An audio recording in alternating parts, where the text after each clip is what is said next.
আল্লাহ তাআলা তোমার পিছনে প্রতিদিন 18 লক্ষ টাকা খরচ করেছেন। বিজ্ঞান বলে একটা মানুষ 21 দিন না খেয়ে থাকতে পারে, 3 দিন পানি না খেয়ে থাকতে পারে, 3 মিনিট নিঃশ্বাস প্রশ্বাস না নিয়ে থাকতে পারে।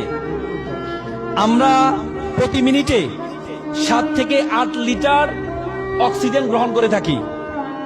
প্রতিদিন প্রায় 10 থেকে 20 থেকে 30 হাজার লিটার আমরা অক্সিজেন গ্রহণ করে থাকি। আমাদের ফুসফুস 20 থেকে 30 লিটার যেই অক্সিজেন গ্রহণ করে থাকি, সেখান থেকে মাত্র 550 লিটার পিওর বাতাস গ্রহণ করে। বলা হয় থাকে যে বাতাস আমরা গ্রহণ করি, সে বাতাসকে যদি সিলিন্ডারাইজ করা হয় তাহলে এটার মূল্য হবে 18 লক্ষ টাকা।